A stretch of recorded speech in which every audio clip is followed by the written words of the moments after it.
असल में क्या हो है गया। विनीता, जो अखबारों की दशा है वो मैं अब इसे गोदी मीडिया भी कहना जो है बड़ा हल्का शब्द हो गया है। सही शब्द ये है कि भाण मीडिया हो गया है। सरकार की तरफ से जो बना के शायद भेज दिया जाता है वही दिखा देना, वही कह देना, और वही सब कुछ लगता है कि वही एक सत्य है। तो इसकी वजह से सबसे ज्यादा प्रभावित जो ये सारी अव्यवस्थाएं हैं, अर्थव्यवस्था से लेके जो नीतिगत और सारी कमियां हैं, इनमें मैं पहले तो दोष मानता था कि सरकार का है, लेकिन अब सरकार से ज्यादा मैं दोष मानता हूं कि उस मीडिया का है। क्यों? क्योंकि पहले उन्हें डर रहता था कि मीडिया इस तरह से उन्हें घेरेगा यदि वो नीतियां इस तरह से गलत लाएंगे, ऐसे करेंगे, वैसे करेंगे।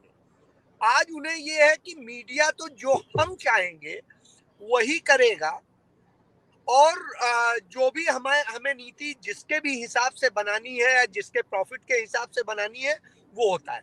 मैं आपको बताऊं कि बड़े छोटे छोटे से खेल होते हैं।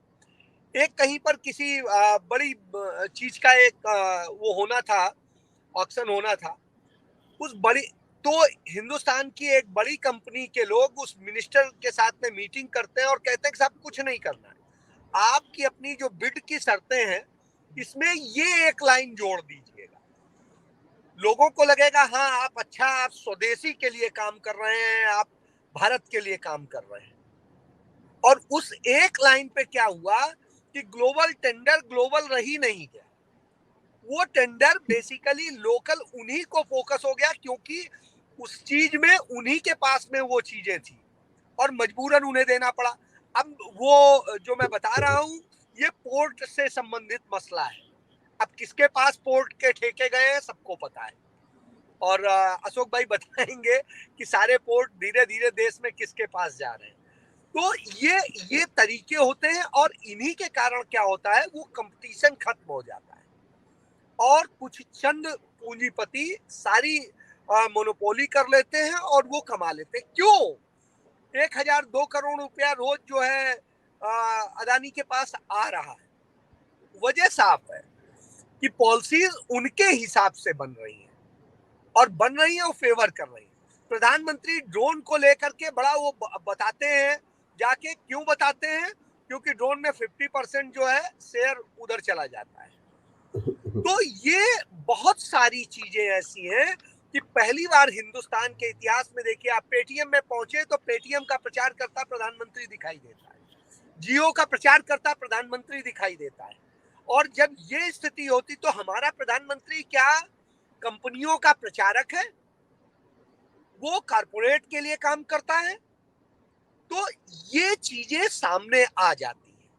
तो आप ये समझिए यही सारी वजह है जिसके कारण अशोक भाई बता रहे थे जैसे पेट्रोलियम के प्रोडक्ट्स के जो दामों को लेके, बिल्कुल सही है, जितना उसका दाम है मूल उससे ज्यादा टैक्सेस है, और नतीजा ये होता है इसका बोझ, महंगाई इस कारण से नहीं है, महंगाई सिर्फ और सिर्फ सरकार की नीतियों के कारण से। और भारत में जो आर्थिक बर्बादी का दौर है, मैं आपको एक चीज बताऊं, आप देखिए 53 पॉइंट समथिंग लाख करोड़ रुपए का कर्ज था भारत पे, और हमारे इकोनॉमिस्ट बैठे हुए हैं बताएंगे कि आज 130 करोड़ के आसपास, लाख करोड़ के आसपास पहुंच रहा है कर्ज भारत पे। तो 1947 से लेके 2014 तक कर्ज कितना हुआ? 53 पॉइंट समथिंग लाख करोड़। और 2014 के बाद क्या हो गया 2022 आते आते कि 130 करोड़ लाख करोड़ का कर्ज हो गया। तो आप ये समझिए कि इन हालत में आ गए, देश को आपने कर्जदार बना दिया। देश के ऊपर सुनिए, जो आपका आरबीआई में और सब में फंड था वो फंड निकाला गया, बैंकों का से जो एनपीए था और सारी चीजें थी उन सब चीजों को लेके आपने जो माफ किया, कारपोरेट का 10.5 लाख करोड़ से अधिक का कर्ज माफ कर दिया। आप बताइए क्या आपकी जेब का पैसा था? तो ये सब चीजें ऐसी हैं, बहुत सारी चीजें, कि एक तरफ हम डिफिसिट में हैं, एक तरफ दूसरी और समस्याएं हैं, दूसरे चीजों के लिए हम कर नहीं रहे हैं। एक बहुत अच्छी चीज कि याद होगा 2019 के चुनाव में राहुल गांधी ने एक वो किया था कि न्याय की बात की थी, और उस न्याय में ये था कि पैसा जो है उपभोक्ता की जेब में डालिए आप। उससे क्या होना था, वो इकोनॉमी को बूस्ट करने वाला था। यदि आपकी जेब में अभी मान लीजिए कुछ पैसे आते हैं, तो आप तुरंत जो है मार्केट जाएंगी, सोचेंगी कि ये सामान हमें लाना था, चलो ले आते हैं। तो आप जाके उसे खरीदेंगी, जहां खरीदेंगी उस दुकान का काम बढ़ेगा, वहां से वो दुकान जो है उन प्रोडक्ट्स की मांग बढ़ रही है तो वो आगे उनको ऑर्डर देगा, तो सप्लायर ऑर्डर आपको ज्यादा देने के लिए वो जाएगा कहाँ, तीसरी जगह मैन्युफैक्चरर के पास। मैन्युफैक्चरर जो है उन प्रोडक्ट्स को बनाने के लिए ज्यादा से ज्यादा कच्चा माल खरीदेगा, दूसरी चीजें खरीदेगा, और ये जो साइकिल चलेगा, ये पूरा साइकिल रोजगार भी देगा, आपको भी आगे बढ़ाएगा, और हर किसी की जेब को, सबको एक सीमित अंदाज तक फायदा दे जाएगा। तो ये एक थी, लेकिन ये थ्योरी इंटरनेशनल थ्योरी थी, और उसको हमारे प्रधानमंत्री को समझ में नहीं आता, क्योंकि प्रधानमंत्री की बाकी योग्यता तो अशोक भाई सबसे बेहतर जानते हैं।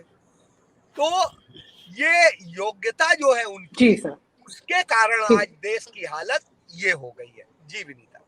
और आप हमसे जुड़े रहने के लिए सब्सक्राइब करें YouTube पर, फॉलो करें Twitter पर और लाइक करें Facebook पर। और ज्यादा जानकारी के लिए आपको टाइप करना होगा सिर्फ न्यूज नशा।